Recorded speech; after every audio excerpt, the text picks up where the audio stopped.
Hello everyone, welcome to maths classes by KV teacher. बच्चों, आज इस वीडियो में हम क्लास 10th मैथ्स का एक सैम्पल क्वेश्चन पेपर डिस्कस करने वाले हैं। ये केंद्रीय विद्यालय पीरियोडिक टेस्ट 1 का पेपर है। ऑल्दो सभी केवीज में क्वेश्चन पेपर डिफरेंट होते हैं, लेकिन आप इसको प्रैक्टिस के लिए यूज़ कर सकते हैं। तो चलिए देखते हैं कैसे क्वेश्चन पूछे गए हैं। सबसे पहला क्वेश्चन है, फॉर सम इंटीजर m, अगर m कोई इंटीजर है, every odd integer is in the form of. Odd integer किस फॉर्म में होगा? देखिए, किसी भी इंटीजर को अगर आपको सबसे पहले इवन बनाना है तो आप क्या करते हैं, उसको 2 से मल्टीप्लाई कर दीजिए। कोई भी है, सपोज करिए 3 है, 3 को 2 से मल्टीप्लाई करते ही वो इवन बन जाएगा। तो सबसे पहले इसको 2m करना पड़ेगा। अब ये इवन है, और किसी भी इवन नंबर को ऑड बनाने के लिए या तो आप उसमें +1 कर दीजिए या फिर -1 कर दीजिए। जैसे कि 16 आपका इवन नंबर है, +1 करते ही ऑड हो जाएगा। इवन नंबर के नेक्स्ट नंबर हमेशा ऑड ही होता है। तो यानी कि अगर आपको m को एक ऑड नंबर बनाना है तो इसका आंसर होगा 2m + 1। पहले उसको इवन बनाएंगे, फिर +1 करके ऑड बनाएंगे। सो ऑप्शन आपका डी सही है यहाँ। Second question is, the product of a non zero number and an irrational number is. कोई भी नॉन जीरो नंबर, मान लीजिए 7 आपने लिया और इसको एक इरेशनल नंबर से मल्टीप्लाई किया, तो ये जो आंसर होता है ये भी इरेशनल होता है, यानी कि always irrational. A option correct है आपका। Next, if HCF of 65 and 117 is expressible in the form of 65m minus 117, then find the value of m। सबसे पहले तो 65 और 117 का HCF फाइंड करिए। 65 के फैक्टर्स क्या होंगे? 13 5s are 65, 117 के 3 3s are 9, 13 9s are 117।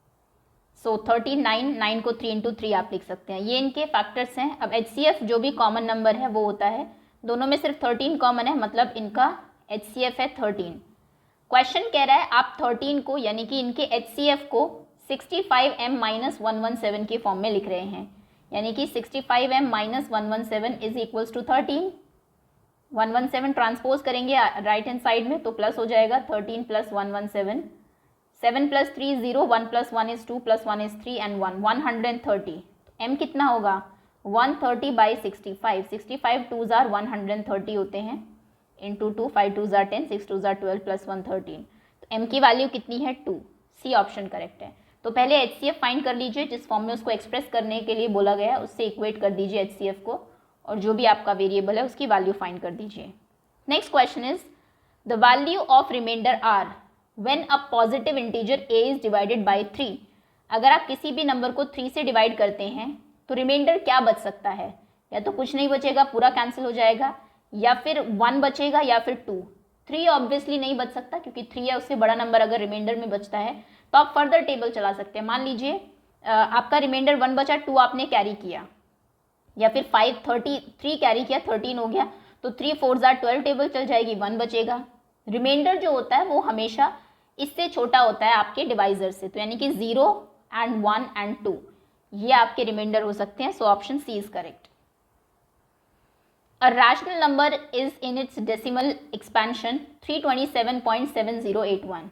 एक रैशनल नंबर को आपने ऐसे लिखा, what would be the prime factor of q when the number is expressed in the form of p/q। ये कैसा नंबर है? ऑब्वियसली एंड हो गया है ये नंबर, यानी कि डेसिमल एक्सपेंशन टर्मिनेट हो गया है। एक नॉन टर्मिनेटिंग भी होते हैं ना आपके, 0.708, 7008, 7008, ये हमारे इरेशनल नंबर्स होते हैं। और अगर कोई भी नंबर टर्मिनेट हो जाता है जिसका डेसिमल एक्सपेंशन टर्मिनेटिंग हो, उसके डिनोमिनेटर के जब आप फैक्टर्स करेंगे उसमें सिर्फ 2 and 5 आएगा, उसके अलावा कोई तीसरा नंबर नहीं आ सकता, यानी कि ऑप्शन आपका डी करेक्ट है, 2 and 5। Next question is, graphically the pair of the equation 7x - y = 5 and 21x - 3y = 10 represent 2 lines which are a1/a2, b1/b2, c1/c2। फाइंड करते हैं b1/b2, c1/c2। ये कितना होगा? 7/21। x के कोफिशिएंट्स हमारे a1 and a2 होते हैं, 7 1s are 7, 3s are 23, 1/3। y का कोफिशिएंट है -1, b1, और इसका कोफिशिएंट है -3, माइनस से minus cancel, answer is 1/3। c1/c2 5/10, 5/10 यानी कि 1/2। यहाँ पर क्या है? a1/a2 is equals to b1/b2 is not equals to c1/c2। तो जब पहले दो एक्सप्रेशंस आपके इक्वल हो, थर्ड इक्वल ना हो, तो ऐसे केस में लाइंस जो होती है आपकी C1/C2 वो पैरेलल होती है, कोई सोल्यूशन नहीं होता। So lines will be parallel. B option आपका करेक्ट होगा। Next question is if a pair of linear equation is consistent then the line will be. Linear equation अगर कंसिस्टेंट है तो या तो एक सोल्यूशन है आपका या फिर मेनी सोल्यूशंस है, तो या तो लाइन इंटरसेक्ट कर रही है या फिर कोइंसिडेंटल है, हर पॉइंट पे वो मतलब एक लाइन के ऊपर दूसरी लाइन है, सभी पॉइंट्स जो है उसके सोल्यूशन है। पैरेलल लाइंस अगर होती है जिनमें एक भी सोल्यूशन नहीं होता, ऐसी इक्वेशन को हम इनकंसिस्टेंट बोलते हैं। ओके, तो कंसिस्टेंट अगर है तो यानी कि इंटरसेक्टिंग और कोइंसिडेंटल, ऑप्शन आपका डी सही होगा। For what value of K do the equation 2x - 3y + 10 = 0 and this equation represent coincidental line. Coincidental line कब होती है? When a1/a2 equals to b1/b2 equals to c1/c2। तीनों जो आपके रेशोज हैं कोफिशिएंट्स के वो इक्वल हो, तो a1/a2 कितना हो जाएगा? 2/3। b1/b2 कितना होगा? -3/k, क्योंकि y का कोफिशिएंट k है वहाँ। c1/c2 यहाँ पर c 10 है, यहाँ पर 15, 10/15। सॉल्व करिए, 5 2 = 10, 5 3 = 15।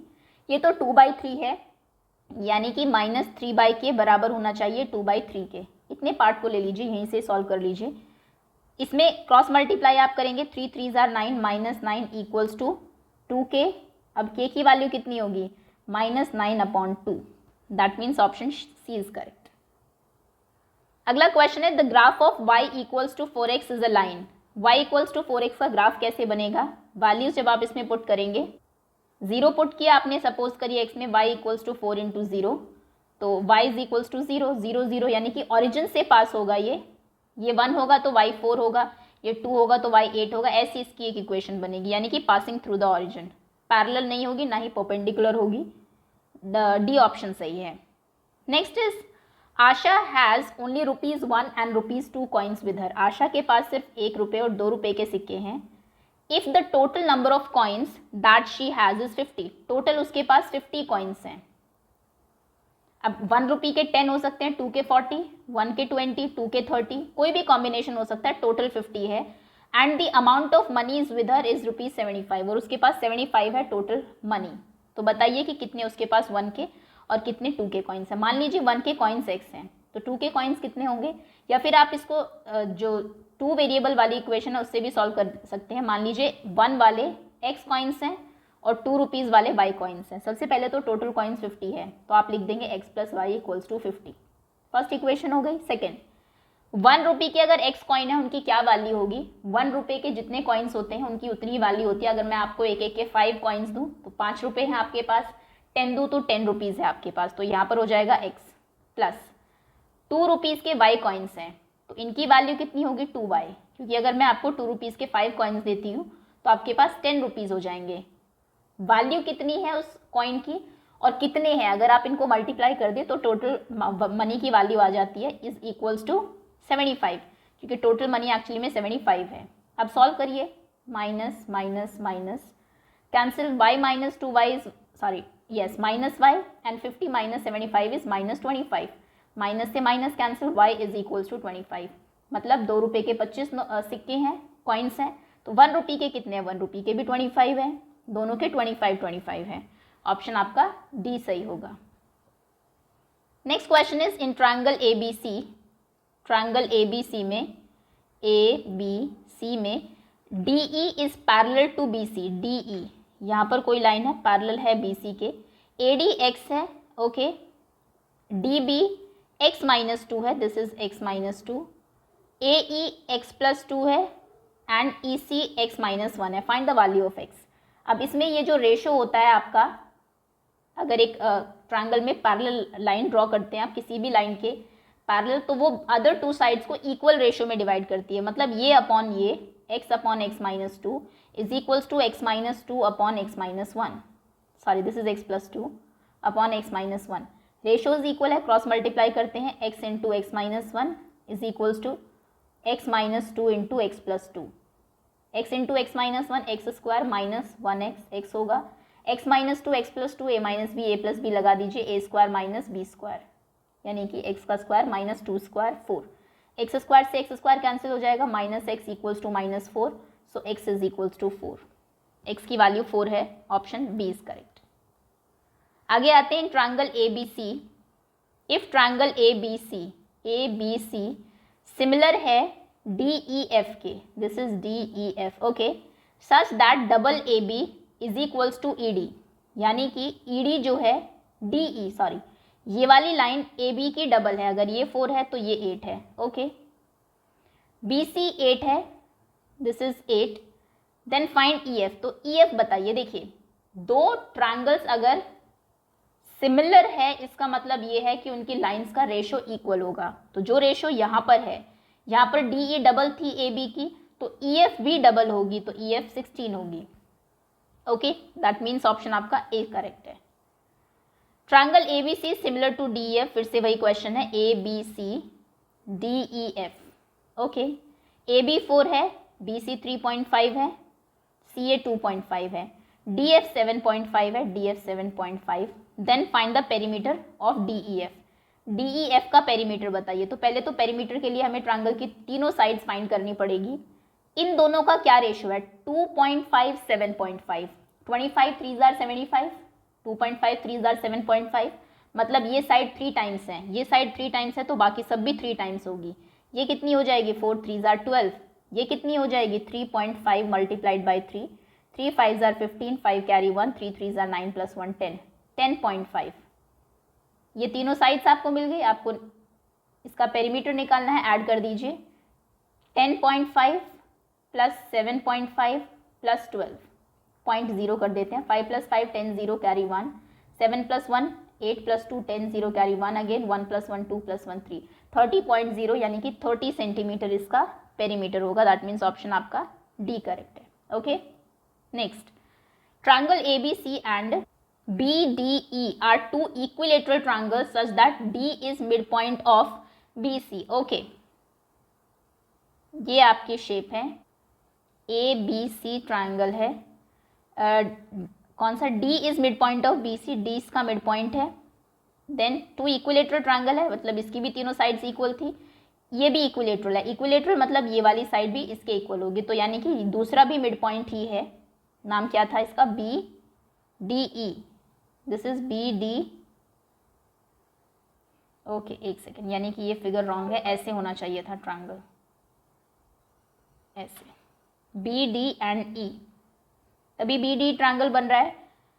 सो रेशो बताइए इन ट्रायंगल्स का क्या होगा। देखिए, अगर जो साइड का रेशो होता है, एरिया का रेशो साइड के रेशो के स्क्वायर के इक्वल होता है, यानी कि area of triangle A B C upon area of triangle B D E equals to A B upon B D का A B upon, sorry, A B के corresponding B E का whole square.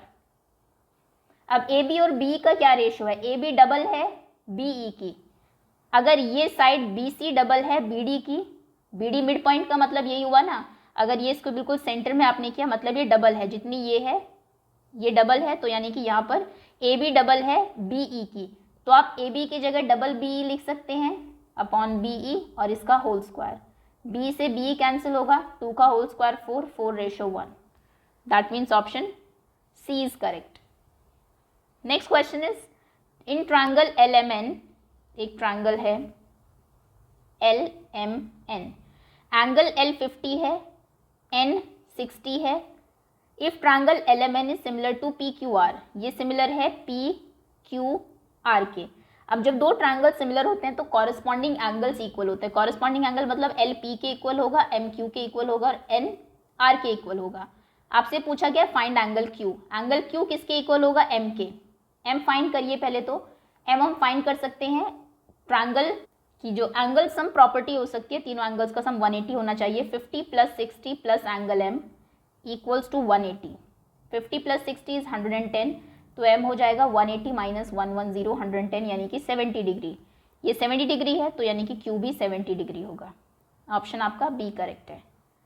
In the graph of the polynomial px = 3x - 2 is a straight line which intersect the x axis at exactly one point, namely, जहाँ पर ये लाइन x axis को intersect करती है उसका आंसर बताइए। देखिए, पॉलिनोमियल ऑफ x = 3x - 2, सबसे पहले तो इसको y से चेंज करिए 3x - 2, ओके, क्योंकि हम यहाँ पर x और ये हमारा p ऑफ x वैल्यूज जो है सोल्यूशन वो हम y एक्सिस पर शो करते हैं। अब उसने कहा है कि कहाँ पर ये इंटरसेक्ट करेगी x एक्सिस को। x एक्सिस पर जहाँ लाइन इंटरसेक्ट करेगी उसमें y कोऑर्डिनेट 0 होगा। पूरे x एक्सिस पर y कोऑर्डिनेट 0 होता है। यहाँ पर 0 रख दीजिए, इक्वल्स टू 3x माइनस 2, पहले 2 इधर आएगा, इक्वल्स टू 3x, x हो जाएगा 2/3। तो यानी कि पॉइंट्स के कोऑर्डिनेट है 2/3, 0। सी ऑप्शन करेक्ट है। Next question is the graph of the polynomial ax² plus bx plus c is a downward parabola if. Parabolas क्या होते हैं? ये आपके पैराबोला जो यू शेप में बनते हैं, और क्वाड्रेटिक जितनी भी इक्वेशन है जिसमें स्क्वायर्स हो, इनका सोल्यूशन हमेशा, इनका जो ग्राफ है पैराबोला बनता है। लीनियर में एक स्ट्रेट लाइन बनती है, क्यूबिक में आपका ऐसे बनता है something. Although A B C की काफ़ी कंडीशंस होती हैं कि पैराबोला कैसा बनेगा। अगर ऐसा बनता है तो ए पॉजिटिव बी नेगेटिव है एंड सी इज पॉजिटिव, अगर ऐसे है बस। लेकिन आपको अपवर्ड और डाउनवर्ड ही पूछा है, तो डाउनवर्ड स्लोपिंग ऐसा पैराबोला तब बनता है जब x² का कोफिशिएंट नेगेटिव हो। अगर x² के आगे आप माइनस लगा दे तो y की सारी वैल्यूज नेगेटिव आएंगी, सोल्यूशन सारे नेगेटिव होंगे और नेगेटिव y हमारा यहाँ होता है। तो यानी कि डाउनवर्ड स्लोपिंग तब होगा when a is negative. a negative मतलब a is less than 0। Option आपका बी करेक्ट है। Next question, if the polynomial, parabola के क्वेश्चन काफ़ी पूछे जाते हैं, ऑल्दो एक्सरसाइज में नहीं दिया हुआ लेकिन काफ़ी अच्छे से आपको एक्सप्लेन किया हुआ है सेकेंड चैप्टर में, तो इसको ज़रूर एक बार देख लीजिएगा। If a polynomial of degree 4 is divided by quadratic polynomial, the degree of the remainder is. अब जैसे कि नॉर्मल डिवीजन में हम देखते हैं रिमाइंडर हमेशा इससे छोटा होता है, ऐसे ही रिमाइंडर की जो डिग्री है वो हमेशा आपके डिवाइजर की डिग्री से छोटी होती है, क्योंकि यहाँ पर जिससे आप डिवाइड कर रहे हैं वो क्वाड्रेटिक है। क्वाड्रेटिक मतलब उसकी पावर 2 है, तो रिमाइंडर हमेशा 2 से कम, यानी कि 1 बचेगा, 1 या फिर 0। अब वो डिपेंड करता है कि पावर 4 में आगे कितना है, 3 2 1 एंड 0 या फिर 3 है ही नहीं। तो रिमाइंडर हम तब तक डिवाइड करते रहते हैं जब तक इसके इक्वल पावर तक यहाँ पर रहता है नंबर। क्यूबिक अगर है तो एक x से मल्टीप्लाई करके फिर से डिवाइड करेंगे, 2 हो गई है तो 1 से करेंगे। लेकिन अगर यहाँ पर x बचा या फिर कोई नंबर बचा तो फिर हम वहाँ पे छोड़ देते हैं, वो हमारा रिमाइंडर माना जाता है। यानी कि रिमाइंडर या तो 1 होगा या 0 होगा, दैट मीन्स लेस देन और equals to 1। Option A correct है आपका। आगे आते हैं, डिविडेंड इज इक्वल्स टू, ये तो बहुत बच्चों वाला क्वेश्चन है, divisor into question plus remainder. ये ऑप्शन करेक्ट है। If alpha and beta are zeros of this polynomial then find alpha beta into alpha plus beta. Actually में इसके आप जीरोज ही फाइंड कर लीजिए।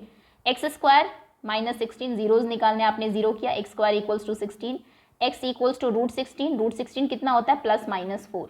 इसके जीरोज +-4 है क्योंकि 4 का स्क्वायर भी 16 होता है और -4 का स्क्वायर भी 16 होता है। तो +4 एक को अल्फा ले लीजिए, एक को -4 को बीटा ले लीजिए। अब देखिए alpha beta into alpha plus beta क्या है। अल्फा बीटा यानी कि 4 इंटू -4 माइनस के 16 ब्रैकेट, अल्फा प्लस बीटा यानी कि 4 + -4 कैंसिल 0, -16 इंटू 0 कितना होगा 0। आंसर ए करेक्ट है। दूसरे तरीके से भी आप फाइंड कर सकते हैं, alpha into beta. Alpha into beta क्या होता है, c/a, c है -16 बाई a है 1 into alpha plus beta. Alpha plus beta होता है -b/a, b यहाँ पर नहीं है, x² के आगे वाला नंबर a होता है, x के आगे b होता है, क्योंकि x के आगे कुछ है ही नहीं, वो टर्म ही नहीं है, तो इसको आप 0 लेंगे और जब 0 से किसी को मल्टीप्लाई करते हैं आंसर 0 होगा। नेक्स्ट, अब कुछ क्वेश्चंस हैं जो कि आपको सॉल्व करने हैं, इनके सोल्यूशन आपको बताएंगे। उससे पहले ये देख लीजिए, एक और लास्ट क्वेश्चन है, state and prove BPT, basic proportionality theorem. BPT क्या कहती है, if a line is drawn, ये आप एनसीईआरटी से भी कर लीजिएगा, चलिए इजी लैंग्वेज में बता देते हैं। If a line is drawn parallel to one line of one side, in fact one side of a triangle. अगर आप एक ट्रायंगल की एक साइड के पैरेलल एक लाइन ड्रॉ कर देते हैं तो ये बाकी दो साइड को इक्वल रेशियो में डिवाइड करती है। Then the line divides other two sides, बाकी की दोनों साइड्स को वो डिवाइड करेगी, other two sides in equal ratios. बस दैट्स ऑल, ये बीपीटी है। ओके, उसका प्रूफ आप जानते हैं, यहाँ से कंस्ट्रक्शन वगैरह करते हैं आप। चलिए अभी जो आपके ऑब्जेक्टिव टाइप क्वेश्चंस हैं उनको देख लेते हैं। क्वेश्चन नंबर 21 का ए पार्ट है, solve the pair of linear equations by reducing them. What, okay, pair of linear equation है ही नहीं, ये एक ही इक्वेशन दी हुई है। ये एक्चुअली ये एनसीईआरटी का क्वेश्चन है। इसकी सेकंड इक्वेशन थी आपकी 4/√x minus 9/√y is equals to -1। तो मैं इसका सोल्यूशन आपको बता देते हैं। 2/√x plus 3/√y is equals to 2 and second equation is 4/√x minus 9/√y is equals to -1। सबसे पहले हम लोग 1/√x को p q u जो भी आपको अज्यूम करना है p लिया, मान लीजिए 1/√y को आपने q मान लिया। 2/√x को आप 2p लिख सकते हैं। 3/√y को आप 3q लिखेंगे क्योंकि 1/y q अज्यूम किया आपने, this is equals to 2। 4/√x को आप 4p लिखेंगे, माइनस 3/√y को 9/√y को 9q लिखेंगे, दिस इज इक्वल्स टू -1। अब एलिमिनेशन से अगर सॉल्व करना है, इसको 3 से मल्टीप्लाई कर देते हैं पूरी इक्वेशन को। So 3 2s are 6, 6p, 3 3s are 9 plus 9q is equals to 3 2s are 6, 6 cancel करिए, 9q से 9q कैंसिल होगा, 6p plus 4p is 10p and this is equals to 6 minus 1 is 5। So p is equals to 5/10 यानी कि 1/2। p की value 1/2 है। q find करिए, किसी भी इक्वेशन में पुट कर सकते हैं आप, इसमें रख लेते हैं बिकॉज ईजी भी है। 2p, p यानी कि 1/2 plus 3q is equals to 2। 2 से 2 कैंसिल, 1 उधर जाएगा तो माइनस हो जाएगा, 3q इक्वल्स टू 2 माइनस 1 यानी कि 1। तो यहाँ से q इक्वल्स टू 1/3 आ जाएगा। p 1/2 है और q 1/3 है। अब p q आपने क्या अज्यूम किए थे, p था हमारा 1/√x यानी कि 1/√x इक्वल्स टू 1/2 है। q था आपका 1/√y, this is equals to 1/3। That means √x equals to 2 and √y is equals to 3। Square कर दीजिए क्योंकि रूट हटाने का एक ही तरीका है। So √x square equals to 2 square, √y square is equals to 3 square. यहाँ से रूट और स्क्वायर कैंसिल होंगे, x और 2 का square 4, then y is equals to 3 3s are 9। ये आपका सोल्यूशन है, x is equals to 4 and y is equals to 9। अगला क्वेश्चन है B part, find the zeros of the polynomial. इस पॉलिनोमियल के जीरोज फाइंड करिए and verify the relationship between the zeros and the coefficients. x² plus 7x plus 10, x² plus 7x plus 10 zeros find करने हैं। Equation बनाएंगे, zero से equate करेंगे, middle term splitting करनी है, मल्टीप्लाई करके 10 आना चाहिए और प्लस करके 7 आना चाहिए। कौन से नंबर होंगे, 5 and 2, 5 2s are 10 and 5 plus 2 7। x² as it is रहेगा, 10 एज इट इज रहेगा। 7x को आप लिख सकते हैं 5x प्लस 2x। पेयरिंग करेंगे, उसके बाद x² प्लस 5x में x कॉमन है, x प्लस 5 होगा। 2x प्लस 10 में 2 कॉमन होगा, ये भी x प्लस 5 होगा and this is equals to 0। एक ब्रैकेट में हम x प्लस 5 रखेंगे, दूसरे ब्रैकेट में x प्लस 2 रखेंगे, this is equals to 0। x equals to -5 and x equals to -2। ये आपका फर्स्ट जो 0 है, this is alpha and this is beta -2। अब रिलेशनशिप जब आपको फाइंड करना है, अल्फा प्लस बीटा कितना है, -5 प्लस -7 यानी कि -5 -7 -12। अल्फा प्लस बीटा किसके इक्वल होता है, -b/a। देखिए -b/a कितना है, माइनस b कितना है आपका यहाँ पर, दिस इज ओके बीटा -2 था, ये -7 लिख दिया, so the answer will be -7। b आपका 7 है, सो -7/a। x² के आगे जो होता है वो आपका a होता है, a 1 है, b 7 है, सो a इज 1 यानी कि -7। दोनों इक्वल है, आप लिखेंगे alpha plus beta is equals to -b/a। First relationship आपने वेरीफाई किया। नेक्स्ट आपको अल्फा इंटू बीटा फाइंड करना है, alpha multiplied by beta, this is equals to alpha है -5 into -2, -5 multiplied by -2, minus minus plus 5 2s are 10। Alpha into beta किसके equal होता है, c/a के। c/a देखिए कितना है, c यहाँ पर 10 है और a 1 है, सो 10/1 यानी कि 10। Alpha into beta is equals to c/a। बस रिलेशनशिप वेरीफाइड, खत्म क्वेश्चन। ओके, नेक्स्ट क्वेश्चन है प्रूव दैट 3 + 2√5 इज इरेशनल। जब इरेशनल हम प्रूव करते हैं तो कॉन्ट्रोडिक्शन मेथड से करते हैं। सबसे पहले जो प्रूव करना है उसके ऑपोजिट कुछ अज्यूम कर लेते हैं, मान लेते हैं कि ये रैशनल नहीं है, रैशनल है। उस पर एक दो रैशनल जो आपकी प्रॉपर्टीज है वो लगाएंगे। कॉन्ट्रोडिक्शन होगा तो हम कहेंगे हमने जो अज्यूम किया था वो रॉन्ग है, ये रैशनल नहीं रैशनल है। आप लिखेंगे let 3 + 2√5 is a rational number. मान लीजिए ये रैशनल है, अगर ये रैशनल है तो आप इसको p बाई क्यू की फॉर्म में लिख सकते हैं, 3 + 2√5 is equals to p by Q और a बाई b, जो भी आप लिखना चाहें, this is equals to a/b। और यहाँ पर दो कंडीशन होती है, b is not equals to 0 and a and b are coprime. Coprime मतलब कोई कॉमन फैक्टर उनका नहीं है। हालांकि ये कॉन्ट्रडिक्शन में आपकी हेल्प नहीं करता, ये तब हेल्प करता है जब आपको सिंगल कोई रूट वाला नंबर प्रूव करना हो। यहाँ पर आप क्या करेंगे, ऐसा कुछ करना है कि एक तरफ सिर्फ रूट रहे, बाकी सारे नंबर को राइट हैंड साइड में ट्रांसपोज कर दीजिए। सबसे पहले 3 उधर जाएगा तो माइनस हो जाएगा a बाई बी -3। एलसीएम ले लीजिए, a -3 इंटू बी, 3b/b, 2√5 के इक्वल हो गया। सो √5 इज इक्वल्स टू 2 को डिनोमिनेटर में ले आइए, a -3b/2b। अब ये जो नंबर है आपका, दिस इज रैशनल। आप लिखेंगे a -3b/2b is rational, because यहाँ पर सारे आपके इंटीजर्स हैं, a और b, और 2 और 3 भी इंटीजर्स हैं। लेकिन √5 is irrational. So rational number कभी इर्राशनल के इक्वल नहीं हो सकता। आप लिखेंगे rational is not equals to irrational. Our this contradict our assumption, ये हमारी जो अजम्पशन है उसको कॉन्ट्राडिक्ट कर रहा है। So root assumption, so 3 + 2√5 is an irrational number, okay. Next, the sum of 2-digit number and the number obtained by reversing the digit is 66। 2 digit number और उसके रिवर्स करने के बाद जो नंबर आता है, दोनों का सम 66 है। If the digits of the number differ by 2, दोनों डिजिट का डिफरेंस 2 है, तो नंबर बताइए क्या है। 2 डिजिट नंबर में एक यूनिट डिजिट होती है, तो मान लीजिए यूनिट डिजिट आपकी x है, let unit digit be x, और जो 10th डिजिट है वो y है, by। नंबर क्या होगा, नंबर होता है 10 times 10th digit plus 1st digit, यानी कि 10y plus x। After reversing digits, जब आप डिजिट्स को रिवर्स कर देंगे तब यूनिट डिजिट और 10th डिजिट जो है वो चेंज हो जाएंगी। अब यूनिट डिजिट कितनी होगी, यूनिट डिजिट y हो जाएगी, और जो 10th डिजिट है वो x हो जाएगी। 10th digit will be equals to x। अब नंबर क्या होगा, now number will be 10x plus y। Question में कहा था नंबर, और जब उसको रिवर्स करने के बाद जो नंबर आया, दोनों का सम 66 है। So according to question 10y plus x, original number, plus 10x plus y, this is equals to 66।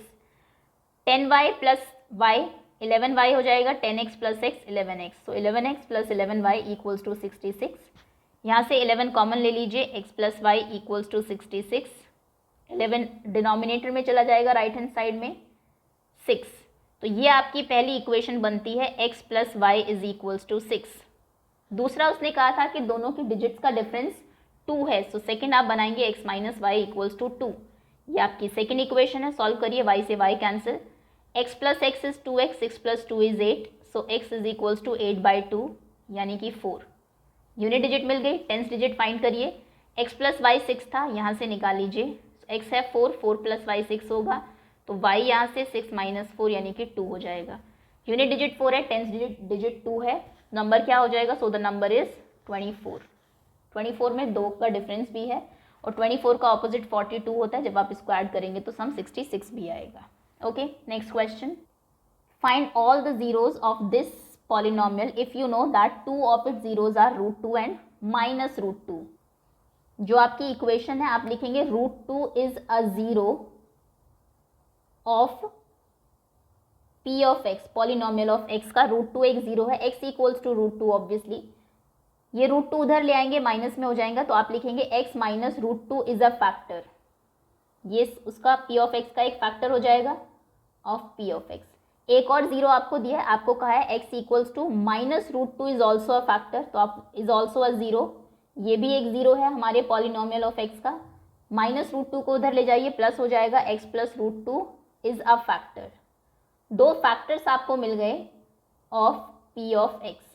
उसके बाद आप लिखेंगे अगर ये दोनों p ऑफ x के फैक्टर है, तो यानी कि x माइनस √2 इनकी जो प्रोडक्ट है वो भी फैक्टर होगी, x plus √2 is also a factor of p of x। ये भी पॉलिनोमियल ऑफ x, जो भी आपका पॉलिनोमियल था उसका एक फैक्टर होगा, x प्लस √2 x माइनस √2, इसमें a² माइनस b² आप लगाएंगे, x² माइनस √2 का स्क्वायर, x² होगा, √2 का स्क्वायर 2 हो जाएगा। So this is a factor of P of x. ये पी ऑफ एक्स का एक फैक्टर है। अगर ये इसका फैक्टर है तो नंबर को इससे डिवाइड करने पर रिमाइंडर कुछ नहीं बचना चाहिए। चलिए डिवाइड करते हैं। पॉलिनोमियल क्या था हमारा, 2x⁴ minus 3x³ minus 3x² plus 6x minus 2। इसको आप डिवाइड करेंगे x² माइनस 2 से। सबसे पहले डिविडेंड की हाईएस्ट पावर वाली जो टर्म है उसको डिवाइजर की हाईएस्ट पावर वाली टर्म से हम डिवाइड करते हैं, तब हमें पता लगता है कि क्वोशिएंट की पहली टर्म क्या होगी। यानी कि आप डिवाइड करेंगे 2x⁴ को x² से, कितना होगा, पावर 4 कैंसिल हो जाएगी, 2 बच जाएगी 2x², और 2x² आपके क्वोशिएंट की फर्स्ट टर्म होगी। फिर 2x² से इन दोनों को मल्टीप्लाई करेंगे और लाइक टर्म्स के नीचे रखेंगे। 2x² into x² is 2x⁴, 2x² into minus 2 is minus 4x², x² वाली टर्म के नीचे रखेंगे माइनस, प्लस साइन चेंज करेंगे, cancel, minus 3x³ as it is, minus 3x² plus 4x², ये प्लस के 1x² हो जाएगा, plus 6x as it is, minus 2 as it is. अब यहाँ पर हाईएस्ट टर्म है माइनस 3x³, इसको डिवाइड करेंगे x² से, तो ये हो जाएगा माइनस 3x² से कैंसिल होगा x, minus 3x next term बनेगी, minus 3x into x², minus के 3x³ minus 3x into minus 2, minus minus plus 6x plus minus, cancel cancel, x² minus 2। अब x² को x² से कैंसिल करेंगे तो 1 ज़ा टेबल चलेगी आपकी, x² माइनस 2, साइन चेंज करेंगे, रिमाइंडर कुछ नहीं बचा। जैसा हमने कहा था पहले भी कि x² माइनस 2 इसका एक फैक्टर है, वो यहाँ पर प्रूव भी हो गया कि एक्चुअली में ऐसा ही है, क्योंकि रिमाइंडर हमारा कुछ नहीं बचा। उसके बाद हम क्या करते हैं, जो ये आपका क्वेश्चन आया है इसके फैक्टर करेंगे और यहाँ से आपको अदर 2 जीरोज़ मिलेंगे।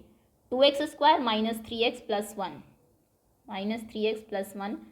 फैक्टर्स के लिए मिडिल टर्म स्प्लिटिंग से करेंगे, मल्टीप्लाई करेंगे तो 2 आना चाहिए और ऐड करके 3 आना चाहिए, यानी कि फैक्टर्स क्या होंगे 2 और 1।